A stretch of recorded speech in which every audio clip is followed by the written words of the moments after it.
Carol class. Today we're going to be reading the next part of Charlie and the Great Glass Elevator. In the last part of the story, remember Willy Wonka and Charlie and his family were in the USA Space Hotel and they were speaking to US control in his gobbledygook language. That was Willy Wonka that was talking. But the president himself kept a cool head and a clear brain. "Nanny," he cried. "Oh, Nanny, what on earth do we do now?" "I'll get you a nice warm glass of milk," said Miss Tibbs. "I hate the stuff," said the president. "Please don't make me drink it." "Summon the chief interpreter," said Miss Tibbs. "Summon the chief interpreter," said the president. "Where is he?" "Right here, Mr. President," said the chief interpreter. "What language was that creature spouting up there in the Space Hotel? Be quick. Was it Eskimo?" "Not Eskimo, Mr. President." "Ah, then it was Tagalog. Either Tagalog or Ugro." "Not Tagalog, Mr. President. Not Ugro either." "Was it Tulu then? Or Tungus? Or Tupi?" "Definitely not Tulu, Mr. President. And I'm quite sure it wasn't Tungus or Tupi." "Don't stand there telling him what it wasn't, you idiot," said Miss Tibbs. "Tell him what it was." "Yes, ma'am, Miss Vice President, ma'am," said the chief interpreter, beginning to shake. "Believe me, Mr. President," he went on, "it was not a language I've ever heard before." "But I thought you knew every language in the world." "I do, Mr. President." "Don't lie to me, chief interpreter. How can you possibly know every language in the world when you don't know this one?" "It is not a language of this world, Mr. President."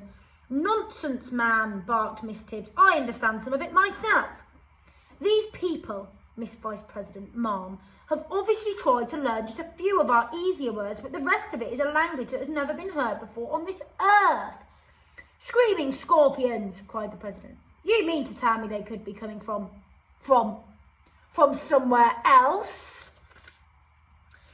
"Precisely, Mr. President." "Like where?" said the president. "Who knows?" said the chief interpreter. "But did you not notice, Mr. President, how they use the words Venus and Mars?" "Of course I noticed it," said the president. "But what's that got to do with it?" "Aha, I see what you're driving at. Good gracious me, men from Mars and Venus," said the chief interpreter. "That," said the president, "could make for trouble." "I'll say it could," said the chief interpreter.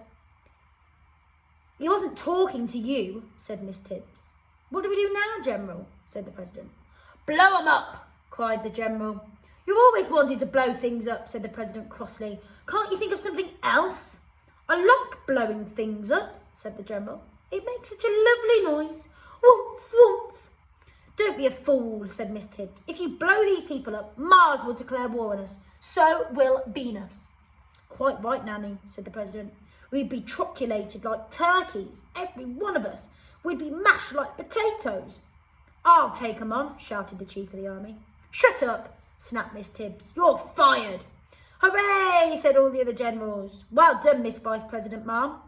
Miss Tibbs said, "We've got to treat these fellows gently. The one who spoke just now sounded extremely cross. We've got to be polite to them, butter them up, make them happy. The last thing we want is to be invaded by men from Mars. You've got to talk to them, Mr. President. Tell Houston we want another direct radio link with the Space Hotel, and hurry." Chapter 6, Invitation to the White House. "The President of the United States will now address you," announced the loudspeaker voice in the lobby of the Space Hotel. Grandma Georgina's head peeped cautiously out from under the sheets. Grandma Josephine took her fingers out of her ears and Grandpa George lifted his face out of the pillow. "You mean he's actually going to speak to us?" whispered Charlie. "Shh," said Mr. Wonka. "Listen."